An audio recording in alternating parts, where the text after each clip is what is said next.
Why don't you take center stage? Is my friend Rachel here? Is Rachel here? Oh, hi, There Rachel. she is. Hi, Rachel. No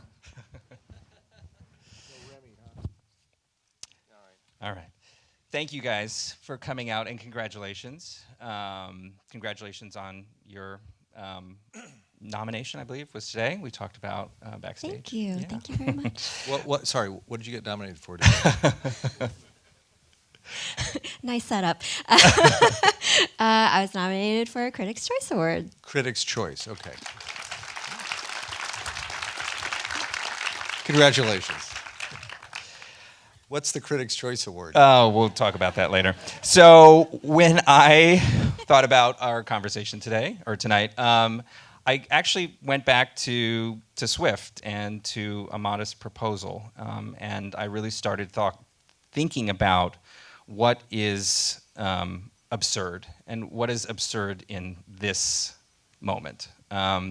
So I don't know if we can talk about a 21st Swiftian type proposal, or maybe it's a Paynean proposal, but really like trying to grapple with what is more absurd, the concept of tiny people or the concept of what we are doing or not doing to address the problems in our planet right now.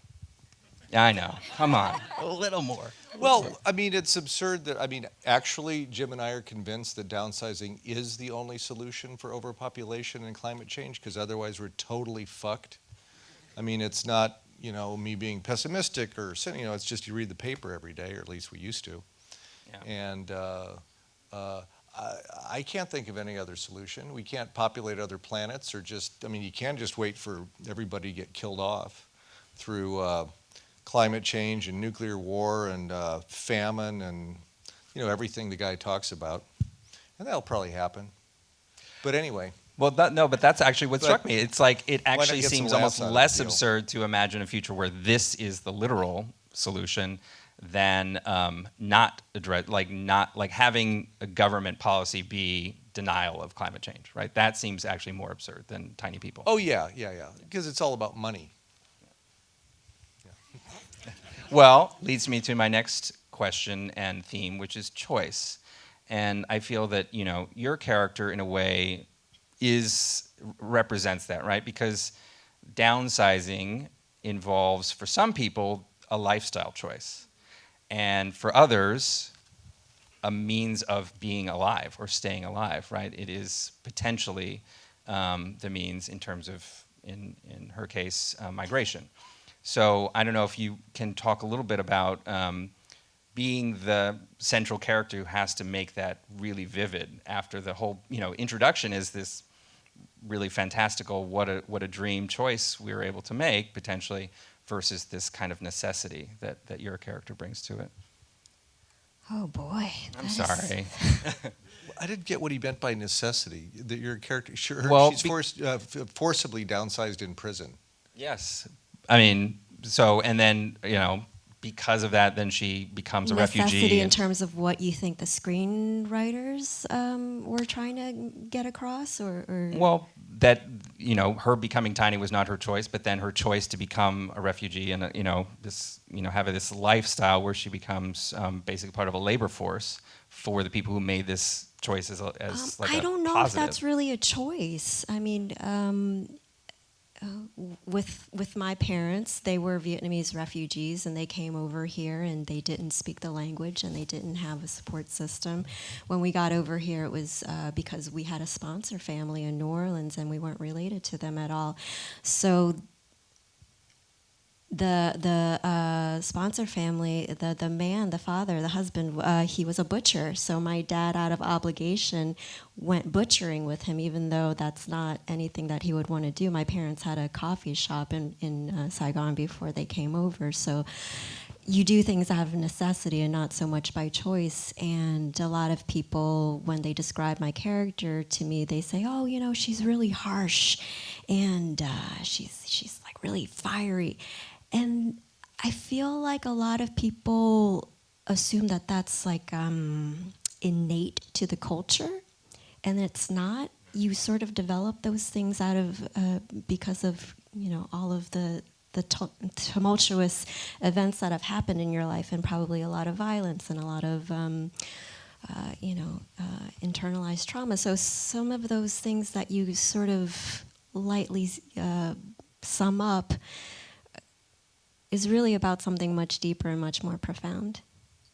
So I actually have a quote by your director that was you gave in the Hollywood Reporter. I read it in the Hollywood Reporter, and you can refute it if it's a misquote. But speaking about your character, she gets to be funny, she gets to be a pain in the ass, and she gets to be heroic, right? So that's the kind of spectrum. And I was thinking that actually she's part of a line now, a lineage of women in your movies, Ruth, Tracy, that get to be all of those things.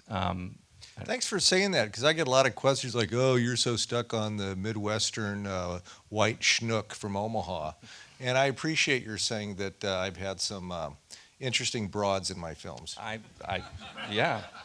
To put it mildly, right? And certainly this character leaps out as this driving force in this film as well. I think of the previous films I've made, the one she's most akin to is Ruth in Citizen Ruth. There's a madcap quality to Hong's performance that I like very much. It's a little Lucille Ballish. Is that Thank you. Is that how he talked to you about this character? How much of this did you create together was all on the script that he and Jim gave you? Did we talk about that? I don't feel like... Everything you needed to know was in the screenplay. I think No, so. that's true, though. When you write a script, it's for the reader and for the financier and for the department heads and everything, but really it's for the actors. And we try to make it very clear to the actor, more or less, how the part should be played if the actor is right for the part. And the thing about Hong Chau is that from the first audition, even before she met me, she had read the screenplay and very clearly understood the screenplay, and then of the character she was playing understood the rhythm of the dialogue, understood the nature of the comedy of the monomaniac, and understood also the pathos and how to go nimbly from one to the other, which you see in the film. Relatively little direction did I have to give. I believe you because we've had a chance to talk, and I know how brilliant and how informed about cinema you are. But there must have been a process of getting that rhythm down, certainly with Matt Damon, or not. Am I wrong? I imagine that you did you rehearse it? Like, how did you get those beats down so well? No, honestly, no.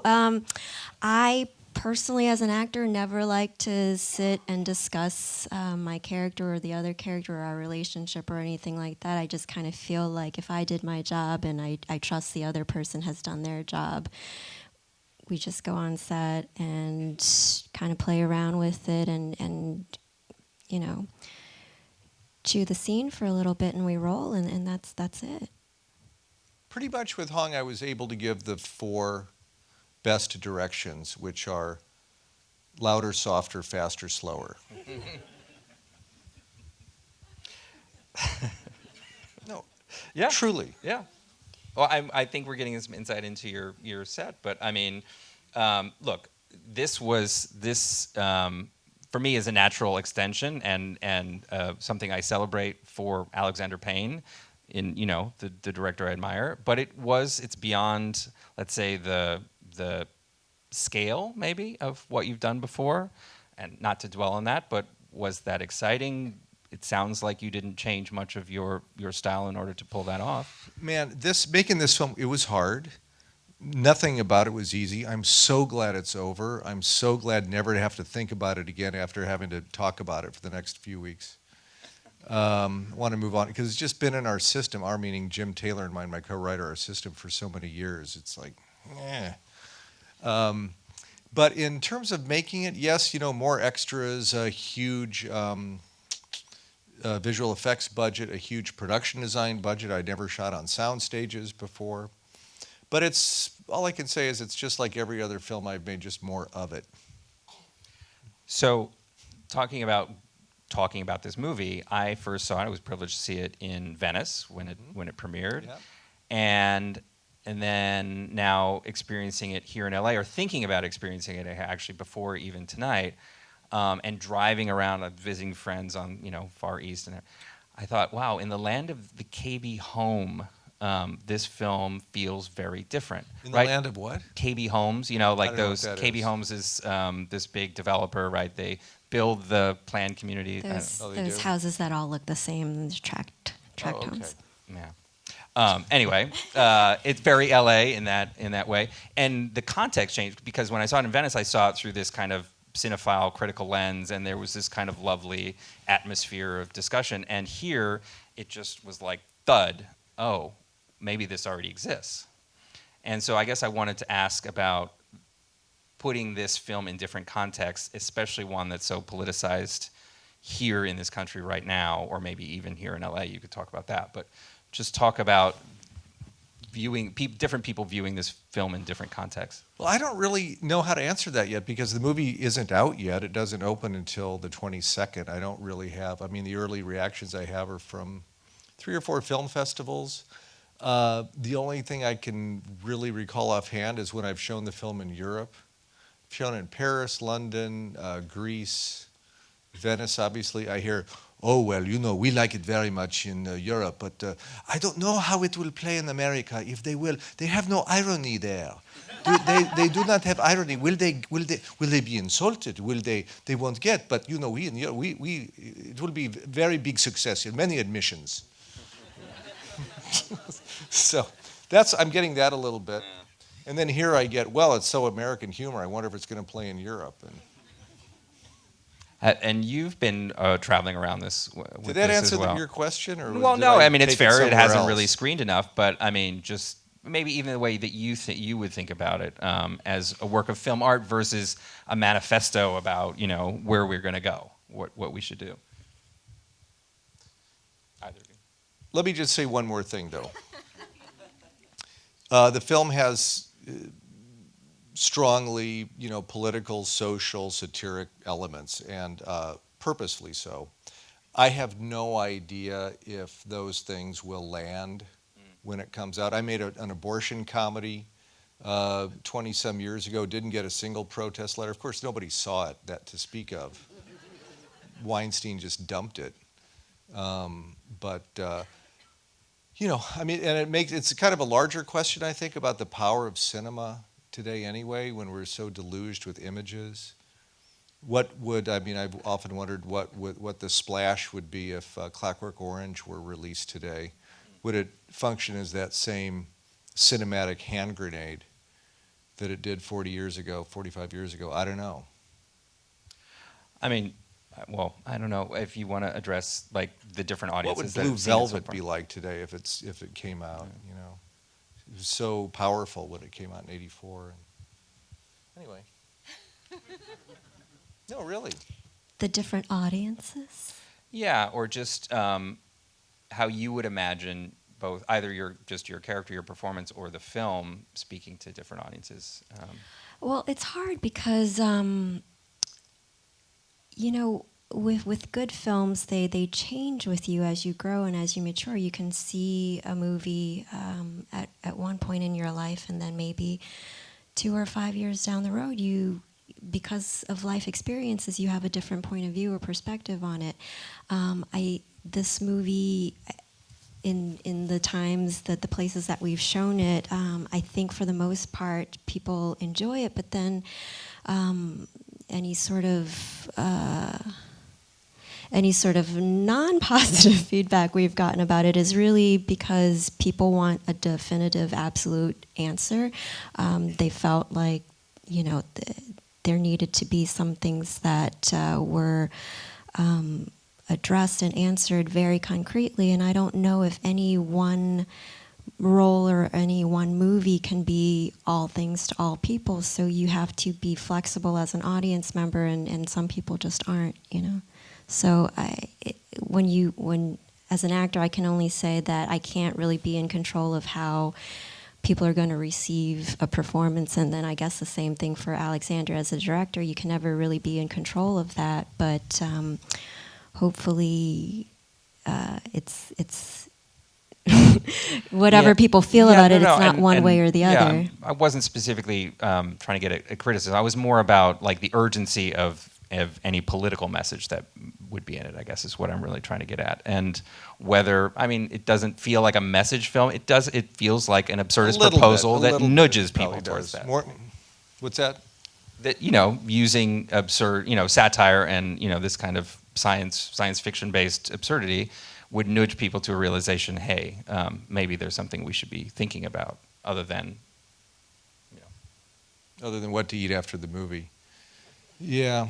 We'll see. You make a movie and you get it out there and you learn about yourself, you learn about the movie, you learn about the world into which you've released the movie.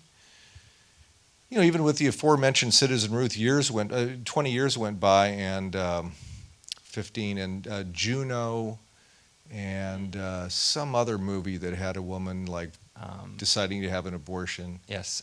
Came out. It was, Sorry to go back to this example, but it's just within my experience. And then suddenly, some critics said, "Oh, these new reactionary films. If you want a really bold film about abortion, you have to go back to Citizen Ruth." It's like, well, why didn't you fucking say that at the time? They hadn't seen it. So things change. It's society. I'm saying obvious things, but society and culture is that river, and it's hard. You can't step into it twice. It's just always moving. And we conceived the film. Jim and I conceived it in 2006. We did want to have something with kind of a political or social. Oh, don't put this on YouTube or anything. Political or social satiric consciousness, let's say. We had some success with Sideways. We thought it would be polite to do something a little bit more political. Bush had just been reelected. Citizen Ruth and Election had been a little bit more, had political metaphors in them. We enjoy that. And then 10 years went by. The screenplay was hard to write. We couldn't get financing, finally did. And now it's like, oh, your film is so timely. Well, none of the elements is new. They're just more potent now. If they're potent, we'll find out when it comes out. And sadly, in 10 years, they'll be more timely. Yeah, I mean, and I do want to open it up to the audience for questions, so get them ready.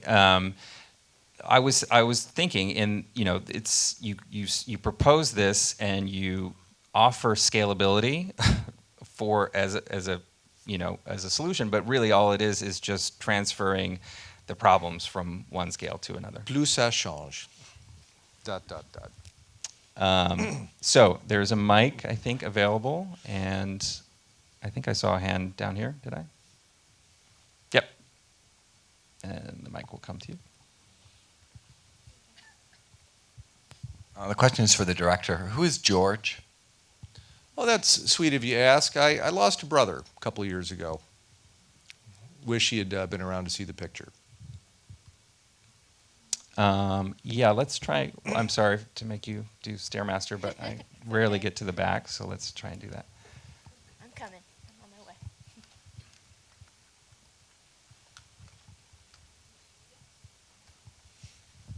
Hello, congratulations. This was really good film. I was just curious because this is a satire, and there's a lot of themes that could be very dark, but to me the movie was surprisingly optimistic. Could you comment on that? Even the way it's filmed and the cinematography, it just felt this underlying theme of positivity. I was just curious what your thoughts were, or if you see that too.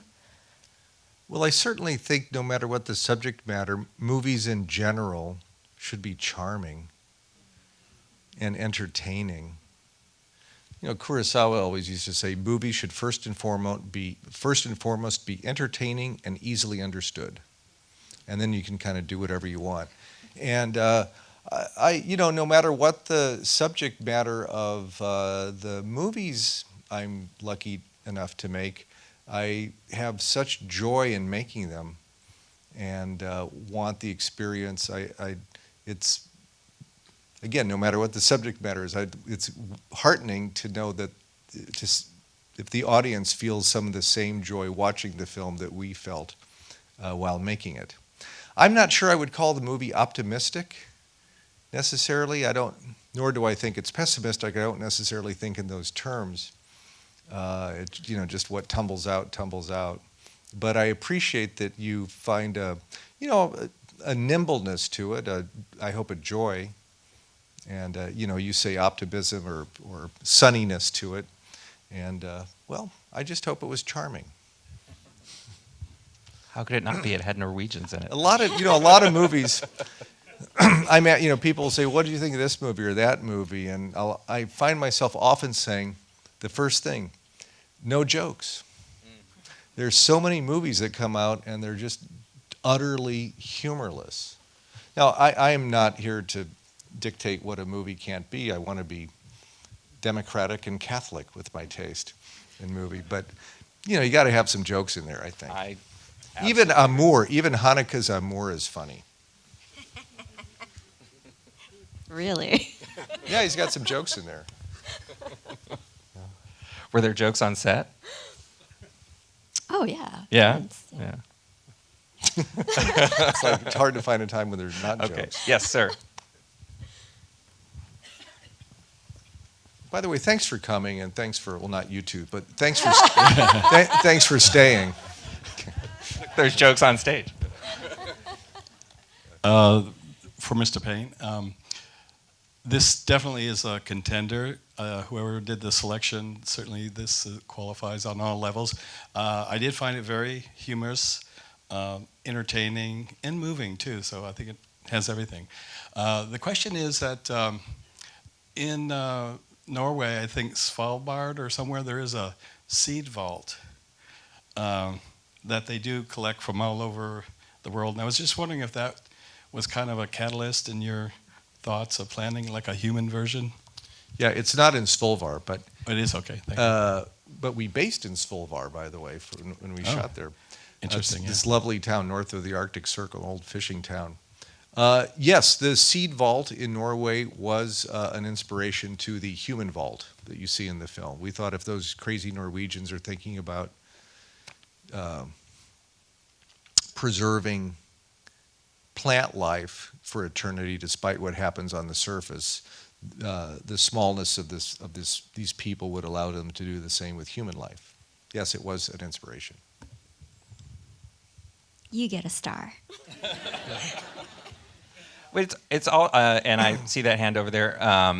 It's also somewhat biblical, right? The ark and all of that. But this doesn't feel like a religious film necessarily. Was there any of that? Not directly religious, but I think on some level it's a slightly Jesuit film. I went to a Jesuit high school, I'm not Catholic, but wound up at a Jesuit high school in Omaha, and they drill into you like being a man for others, and somehow this, I don't say this very much, but I think when my high school friends will see it, they'll say, oh, it's a Jesuit film. We shot at my Jesuit. Very nice. We can get one more. I think I saw one on the aisle there. You still got it? Yep. Thanks.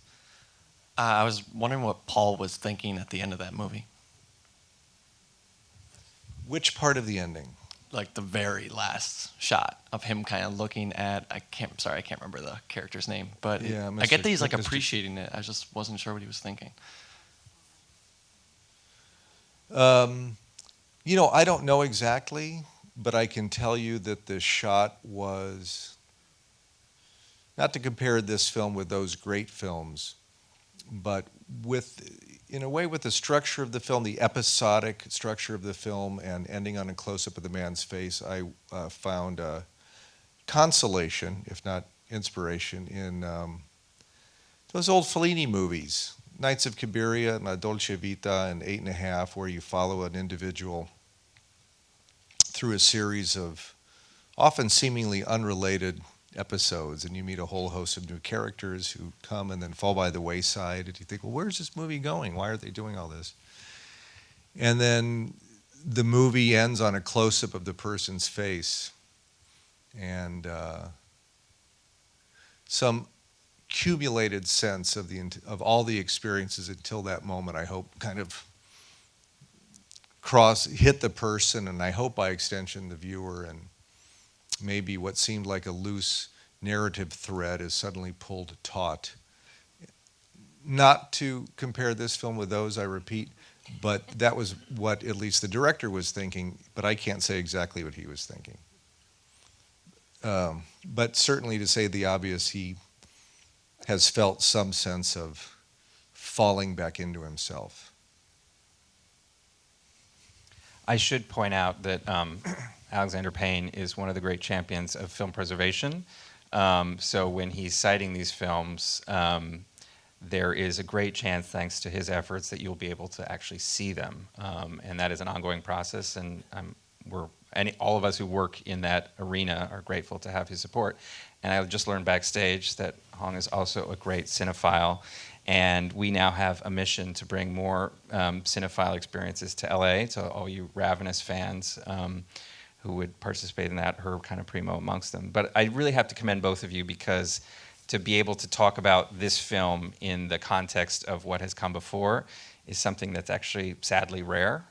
It always feels like we have to be very immediate, and this series in particular is about placing things in a larger context. So I don't know if, Hong, I'd love to give you the last word, and just, is there anything, as you were going through this, were you referencing anything in the back of your mind, maybe not that your director necessarily had in mind, but that you had in mind in terms of fleshing out this character? She seems utterly unique, but also, maybe having the possibility of having ancestors in cinema. Well, actually, for me, a source of inspiration for the character, I grew up in Louisiana, in New Orleans, and Flannery O'Connor is one of the prominent Southern writers, and she had taken on sort of like a mythological status to me when I was younger, and I knew that she had suffered complications from lupus, but she still continued to do really good work. If you ever, see photos of her, she's got her 2 canes. So being that my character is a person with a disability and also a woman of faith, which Flannery O'Connor was, I took a lot of inspiration in imagining what that inner life was like for this woman. And, definitely my parents were an inspiration, but a little bit of that and, some other little things, but that's my secret. Thank you for sharing that secret, because literally would have all failed that test had we had to guess. So thank you, Alexander, Hong, for being here with us tonight. Downsizing, everyone. Thanks for coming. Thank you.